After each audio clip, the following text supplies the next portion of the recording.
कडे ही रुग्णालयातली दृश्य आपण पाहतोय। अजितदादांचं पार्थिव थोड्याच वेळात विद्याप्रतिष्ठान या ठिकाणी पोहोचणार आहे।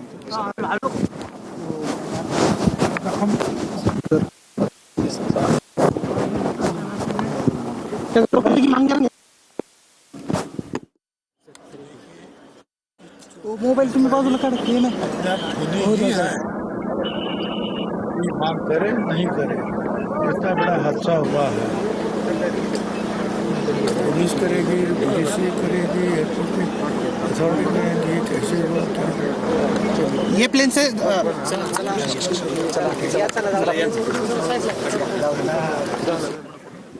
झालेली आहे। त्यानंतर छगन भुजबळ यांनी अजित पवार यांच्या पार्थिवाचं दर्शन घेतलेलं आहे आणि आता ते इथून निघालेत। तर ही दुसरी दृश्य जी आहे ते आपण पाहतोय की अजित पवारांचा पार्थिव याच शववाहिनीमधून विद्याप्रतिष्ठानच्या प्रांगणामध्ये नेलं जाणार आहे। तर त्याची ही दृश्य आपण या ठिकाणी पाहतोय। पूर्ण शववाहिनी अशा प्रकारे सजवण्यात आलेली आहे। तर या ठिकाणी त्यांना शासकीय इतमामात मानवंदना सुद्धा दिली जाणार आहे आणि या असंख्य कार्यकर्त्यांसमोर अजितदादांचं हे पार्थिव या ठिकाणाहून नेलं जाणार आहे। तर दुसरी दृश्य आहे ते विद्याप्रतिष्ठानच्या प्रांगणामधली आहेत, ज्या ठिकाणी मोठ्या संख्येनं कार्यकर्ते या ठिकाणी जमलेले आहेत। मानवंदना अजित पवार यांना दिली जाईल। उपमुख्यमंत्री होते ते। उपमुख्यमंत्री अजित पवारांवर खरं तर उद्या अंत्यसंस्कार केले जाणार आहेत। सकाळी 9 वाजता त्यांच्या अंत्ययात्रेला सुरुवात होणार आहे। मात्र त्याआधी हा जनसागर, हे सगळे त्यांचे कार्यकर्ते, हे बारामतीकर या ठिकाणी जमलेले आहेत। आपल्या नेत्याला एक क्षण पाहता यावं सर्वांनी शिस्तीचं पालन यासाठी करा। अगदी स्टेजवरची गर्दी कमी करा। पद्धतीचे दादा पवार होते, कुटुंबियांना शिस्तप्रिय, वक्तशीर, रोखठोक आणि त्यांच्या आदेशाचं पालन करत हे सगळे कार्यकर्ते अगदी शांततेत या ठिकाणी सकाळपासून ते आताच्या वेळेपर्यंत बसलेले आहेत।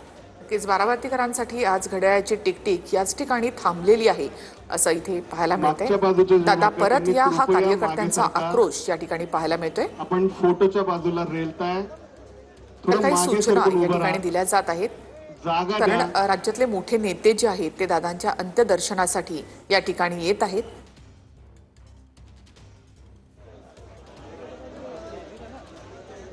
पवार कुटुंबीय आता विद्याप्रतिष्ठानच्या प्रांगणामध्ये दाखल झालेले आहेत। थेट आपण जाऊयात आमचे प्रतिनिधी अक्षय मंकणी यांच्याकडे। अक्षय, आपण ही थेट दृश्य या ठिकाणी पाहतोय। काही वेळातच दादांचा पार्थिव या ठिकाणी आणलं जाईल, मात्र त्याआधी पवार कुटुंबीय या ठिकाणी दाखल झालेत। शासकीय मानवंदना देखील अजित पवार यांना या ठिकाणी दिली जाणार आहे। काय सांगता?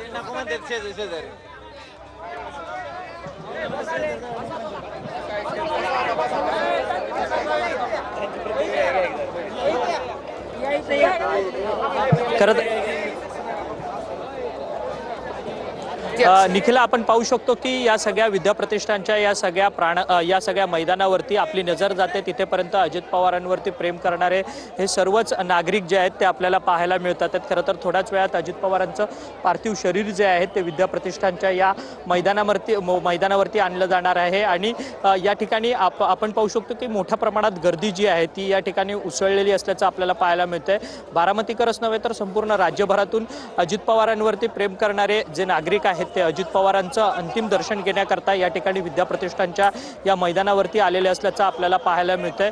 एकीकडे संपूर्ण पोलीस बंदोबस्त जो आहे तो या ठिकाणी कडेकोट पद्धतीने लावण्यात आलेला आहे, कारण की मोठ्या प्रमाणात संपूर्ण अजित पवारांवरती प्रेम करणारी जी जनता आहे ती या विद्याप्रतिष्ठानच्या या मैदानावरती आलेली असल्याचं आपल्याला पाहायला मिळतंय। अजित पवारांचा हा अकाली एक्झिट जो आहे तो खरं तर मनाला चटका लावणारी आहे, कारण की अजित पवारांचे संबंध जे आहेत ते राज्यातल्या प्रत्येक नागरिकाशी होते, कारण की अजित पवार हे गेल्या अनेक वर्षांपासून राज्याच्या राजकारणात सक्रियपणे काम करतात आहेत। सरकारमध्ये त्यांनी काम केलेलं आहे, त्यामुळे अजित पवारांनी केलेली कामं जी आहेत ती धोरणात्मक कामं असतील, धोरणात्मक निर्णय घेण्याची क्षमता असेल, त्यामुळे अनेक नागरिकांना त्याचा फायदा झालेला आहे। आणि आज अजित पवारांच्या या अकाली एक्झिटमुळे खरं तर या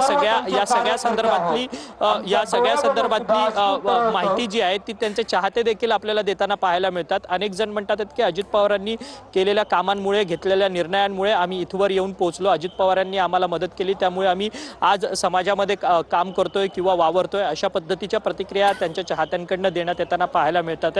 अजित पवार यांचे राजकीय संबंध देखील तेवढेच मजबूत होते, कारण की अजित पवार गेल्या अनेक दशकांपासून राज्याच्या राजकारणात, त्याचसोबत देशाच्या राजकारणात देखील काम करतात. त्यामुळे अजित पवार यांच्यावरती यांचे संबंध जे आहेत ते अनेक राज्यातल्या नाही तर देशातल्या राजकारण्यांबरोबर होते. त्यामुळे अजित पवारांच्या या सगळ्या अकाली एक्झिटमुळे, खरं तर त्यांच्या निधनामुळे खरं तर सगळ्यांना दुःख झालेलं आहे आणि दुःखाच्या वेदना देखील अनेक नेत्यांनी ज्या आहेत त्या बोलून देखील दाखवलेल्या आहेत. काही नेते मंडळी तर अक्षरशः रडले सुद्धा आहेत, कारण की अजित पवारांचं प्रेम जे आहे ते या सगळ्या नेत्यांवरती होतं आणि एक वेगळी कमालीची बॉन्डिंग जी आहे ती अजित पवारांची या सगळ्या नेत्यांबरोबर होती. स्वतः अजित पवार हे राष्ट्रवादी काँग्रेस पक्षाचे राष्ट्रीय अध्यक्ष होते, त्यामुळे त्यांच्या अध्यक्षतेखाली खरं तर अनेक आमदार, अनेक खासदार, अनेक महत्त्वाचे नेते मंडळी सातत्याने काम करत होते आणि ह्या कामाचा दरारा जो आहे तो आपल्याला अनेक वेळा सुद्धा पाहायला मिळालेला होता. कारण की अजित पवार जेवढे स्पष्टोक्त आहेत तेवढे कडक शिस्तीचे सुद्धा आहेत, कडक स्वभावाचे सुद्धा आहेत, परंतु दुसरी बाजू त्यांची हळव्या मनाची देखील आपल्याला अनेक वेळा पाहायला मिळालेली आहे आणि सातत्यानं रनवे हा पुरेसा मोठा आहे, रुंद आहे. इथे आलेले जे स्वागताला आलेले लोक होते अगोदर, ते म्हणतात अगोदर त्याने एक चक्कर मारलेली आहे. आता एक चक्कर मारल्यानंतर सुद्धा त्या रनवेपासून 100-150 फूट लांब आणि 50-60 फूट मला वाटतं खाली ते विमान उतरलं आणि जी साधारणपणे प्रत्येक विमानतळाला दगडी भिंत बांधलेली त्याच्यावर ते आपटलं खाली तिकडे. कितीतरी लांब. आता थोडंसं 4-5-6 फूट इकडे तिकडे गेलं तर काय थोडंसं इथेच वरच्यावर राहिलं असतं कवतापत, पण तिथून ते कुठे उतरलं. एक तर विमानात काय गडबड होती का पायलटची चूक होती. आता ते DGCA आणि ते त्यातले जे काही तज्ज्ञ आहेत ते सांगतील आता. पण फार मोठं नुकसान आमचं सगळ्यांचं झालं. काय नेमक्या भावना आहेत ज्या पद्धतीने अजित पवार तुमचे आम्ही एकत्रित काम करत होतो, सुखदुःखामध्ये एकमेकाच्या सहभागी होत होतो, पक्ष वाढवायच्या कामामध्ये काम करत होतो. आणि काल आम्ही अर्धा दिवस त्यांच्याबरोबर होतो कॅबिनेटला, परवाच्या दिवशी 2 तास त्यांच्या घरी होतो. स्वप्नच होतं नाही असं. सकाळी जेव्हा ऐकलं की असं काहीतरी होतं,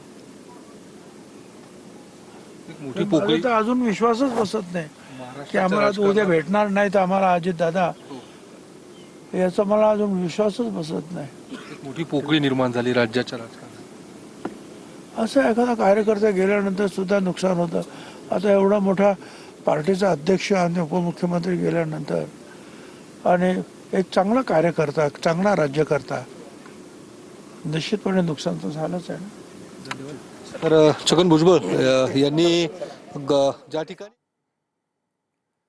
छगन भुजबळ यांची ही प्रतिक्रिया आपण या ठिकाणी पाहिलेली आहे. तर विद्या प्रतिष्ठानच्या प्रांगणामध्ये आता सर्वच या ठिकाणी दादांच्या अंत्यदर्शनासाठी जमलेले आहेत. काही वेळातच आता दादांचं पार्थिव जे ते विद्या प्रतिष्ठान प्रांगणामध्ये येथे आणलं जाणार आहे. राज्याच्या कानाकोपऱ्यातून कार्यकर्ते पोहोचलेत. संपूर्ण मंत्रिमंडळ आता सध्या बारामतीमध्ये दाखल झालेलं आहे. थेट आपण माहिती घेऊयात आमचे प्रतिनिधी सागर सुरवसे यांच्याकडनं. सागर, याच शववाहिनीमधून दादांचं पार्थिव हे विद्या प्रतिष्ठानच्या प्रांगणामध्ये नेलं जाणार आहे.